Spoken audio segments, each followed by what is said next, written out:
श्री वारा पुराण 161वां अध्याय देवन और चक्रतीर्थ का प्रभाव। भगवान वारा कहते, वसुंधरे, अधर्म एवं दुरात्मा मनुष्य को मथुरा के सेवन से तथा वहाँ के वनों के दर्शन अथवा उस पुरी की परिक्रमा से नरक क्लेश से मुक्त हो जाते हैं तथा सर्वभोग के अधिकारी हो जाते हैं। देवी, इस मथुरा मंडल में 12 वन है, जिनके नाम क्रमशः इस प्रकार है: मधुवन, तालवन, कुंदवन, काम्यकवन, बहुवन, भद्रवन, खदिरवन, महावन, लोहवन, बिलवन, भांडेरवन और वृंदावन। ये सभी परम श्रेष्ठ और मुझे अत्यंत प्रिय हैं। लोहवन के प्रभाव से प्राणी के समस्त पाप दूर हो जाते हैं और बिलवन तो देवताओं से भी प्रशंसित है। जो मानव इन वनों का दर्शन करते हैं, उन्हें नरक नहीं भोगना पड़ता। भगवान वारा कहते हैं, वसुंधरे, अब मथुरा के उत्तर भाग में स्थित चक्रतीर्थ की महिमा कहता हूँ, उसे सुनो। पहले जम्बू द्वीप की शोभा बढ़ाने वाला महाग्रह उदय नाम से प्रसिद्ध एक उत्तम नगर था। सुबह उस दिव्य नगर में एक वेदों का पारगामी प्रतिष्ठित ब्राह्मण रहता था। देवी, एक समय की बात है, वह अपने पुत्र को लेकर शालग्राम मुक्तिनाथ तीर्थ को गया और वहीं अपना निवास बना लिया। सदा वह नियमतः वहाँ पवित्र नदी में स्नान कर देवताओं का दर्शन करता, यही उसका नित्य कर्म था। वहीं उसे एक कन्याकुंभ से सिद्ध पुरुष के दर्शन हुए, जो बहुधा कल्पग्राम में भी जाया करता था। बातचीत के प्रसंग में वह सिद्ध प्राय प्रतिदिन कल्पग्राम की प्रशंसा करता। उस ग्राम की विभूति सुनकर उस श्रेष्ठ ब्राह्मण के मन में भी विचार उठा कि मैं भी उस कल्पग्राम में चलूं, और उसने सिद्ध पुरुष से प्रार्थना की, मित्रवर, आप सिद्ध पुरुष हैं, अतः एक बार मुझे भी आप कल्पग्राम ले चलने की कृपा कीजिए।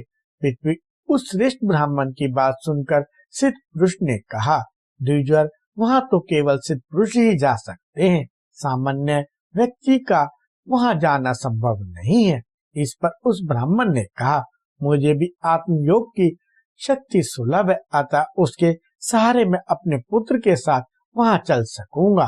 फिर तो उस सिद्ध पुरुष ने अपने दाहिने हाथ में उस वेदज्ञ ब्राह्मण को तथा बाएं हाथ में अपने परम बुद्धिमान पुत्र को लेकर ऊपर उड़ा और कल्पग्राम में पहुंच गया।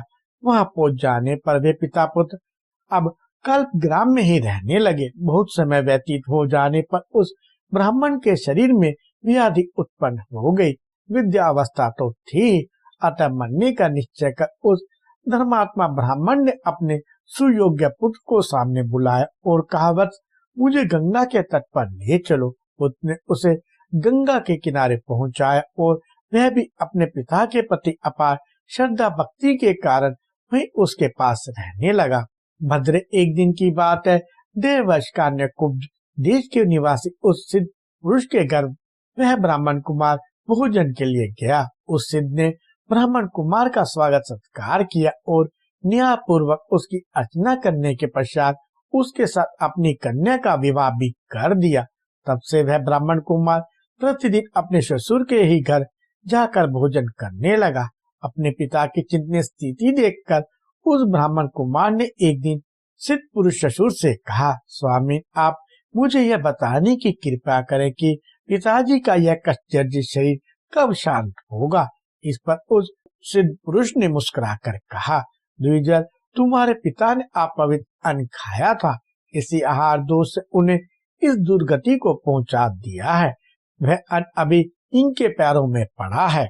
लड़के ने किसी दिन यह बात अपने पिता को बतला दी, अतः शरीर की जर्जरता से अत्यंत दुखी उस श्रेष्ठ ब्राह्मण ने एक दिन गंगा तट पर पड़े एक पत्थर से दोषयुक्त अपनी दोनों टांगे तोड़ दी, जिससे उसके प्राण निकल गए। उस समय उसका पुत्र अपने ससुर के गृह स्नान तथा भोजन आदि के लिए गया हुआ था। लौटने पर उसने जब अपने पिता का शव देखा तो विलाप करने लगा। आप स्तंभ मुनि ने ठीक ही कहा है, सबके काटने से, सींग एवं दांत वाले जानवरों के मारने से तथा सहसा अपने प्राणों के त्यागने से, अर्थात आत्महत्या करने से जिसके प्राण जाते हैं, वह मनुष्य पाप का भागी होता है। अब वह ब्राह्मण कुमार जब पुनः अपने ससुर के घर गया तो उसे देखते ससुर ने कहा, अरे तुम्हें तो ब्रह्म हत्या लगी है, तुम यहाँ से चले जाओ। ससुर की बात सुनकर जमाता ने कहा, महानुभाव, मैंने तो कभी किसी ब्राह्मण की हत्या नहीं की, फिर आप मुझ पर ब्रह्म हत्या का दोषारोपण कैसे कर रहे हैं? ससुर ने उससे कहा, पुत्र, तुम अपने पिता की ही मृत्यु के हेतु बने हो, अतः तुम ब्रह्म हत्या के भागी हुए हो। ऐसा नियम है कि यदि किसी पतित के साथ सन्निकट में 1 वर्ष तक शयन भोजन अथवा वार्तालाप किया जाए तो शुद्ध पुरुष भी पतित हो जाता है। अतः अब मेरे घर पर तुम्हारे रहने के लिए कोई स्थान नहीं है। ससुर की यह बात सुनकर जमाता ने कहा, सुव्रत, जब आपने मेरा त्याग कर ही दिया तो अब मेरे लिए कौन सा प्रायश्चित कर्तव्य है, यह बताने की कृपा कीजिए। इस पर ससुर बोला, अब तुम कल्प ग्राम का त्याग कर मथुरा जाओ। मथुरा को छोड़कर तुम्हारी शुद्धि कहीं भी संभव नहीं है। अब वह ब्राह्मण उसी सन कल्प ग्राम से चलकर मथुरा आया और नगर के बाहर अपने रहने का प्रबंध किया। उस समय मथुरा में कान्य कुंज के महाराज कुशिक का नित्य सत्र चल रहा था, जिस सत्र में प्रतिदिन 2000 ब्राह्मण भोजन करते थे। वहाँ ब्राह्मणों के खाते समय छूटे हुए जूठे अचिष्ट अन्न के खाने से उस ब्राह्मण कुमार का उद्धार हो गया। वह सदा चक्रतीर्थ में जाकर स्नान करता, न किसी के घर वह भिक्षा मांगता और न कहीं अन्यत्र ही जाता था। वसुंधरे, बहुत दिनों के बाद उसके ससुर के मन में उसकी चिंता हुई। उसने अपने दिव्य ज्ञान से जमाता की स्थिति ज्ञात कर ली और अपनी पुत्री को आदेश दिया, तुम भोजन लेकर अब मथुरापुरी जाओ, तुम्हारा पति वहीं है। वह कन्या भी योग सिद्ध एवं दिव्य ज्ञान से संपन्न थी, अतः अपने स्वामी को भोजन कराने के विचार से वह प्रतिदिन उनके पास आने जाने लगी और यह उसका नित्य का ही कार्यक्रम बन गया। सायंकाल भोजन लेकर वह ब्राह्मण पुत्री उस ब्राह्मण के पास जाती, वह ब्राह्मण कुमार पत्नी का दिया हुआ भोजन कर लेता और रात्रि में उसी सत्रशाला में ही पड़ा रहता। इस प्रकार वहाँ निवास करते ब्राह्मण के 6 महीने और व्यतीत हो गए। कुछ समय के पश्चात वहाँ रहने वाले ब्राह्मणों ने उससे पूछा, आप यहाँ कहाँ निवास करते हैं और प्रतिदिन आपको भोजन कहाँ से प्राप्त होता है? अब उस ब्राह्मण ने उन लोगों से अपना संपूर्ण वृत्तांत स्पष्ट कह सुना। इसे सुनकर वे सभी ब्राह्मण एकत्रित होकर उससे बोले, द्विजक, अब तो आप सर्वथा शुद्ध हो गए हैं। इस चक्रतीर्थ के प्रभाव से आपके सारे पाप दूर हो गए हैं। फिर हम लोगों के शरीर से संपर्क होने के कारण आपके बचे कुचे दूसरे पाप भी समाप्त हो गए हैं।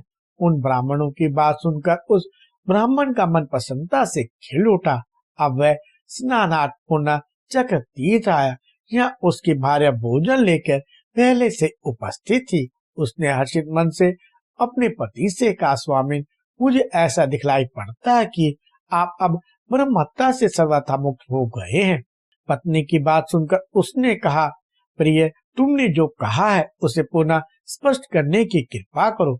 यह सुनकर पत्नी ने कहा, इससे पहले आप बात करने में भी अयोग्य हो चुके थे, क्योंकि आप उस समय ब्रह्महत्या से ग्रसित थे। द्विजर, अब आप चक्रतीर्थ के प्रभाव से मुक्त हो गए हैं। कांत, अब आप उठे और परम पवित्र कल्पग्राम को चलें। तदंतर वह श्रेष्ठ ब्राह्मण अपनी भार्या के साथ कल्पग्राम चला गया। वसुंधरा, उस परम पवित्र चक्रतीर्थ में भगवान भद्रेश्वर विराजते हैं, जिनका दर्शन करने से तीर्थ का फल प्राप्त होता है। वसुंधरे, चक्रतीर्थ के सेवन से समग्र कल्पग्राम की अपेक्षा 100 गुना फल मिलता है। एक दिन रात वह उपवास करने पर मनुष्य का ब्रह्महत्या से उद्धार हो जाता है।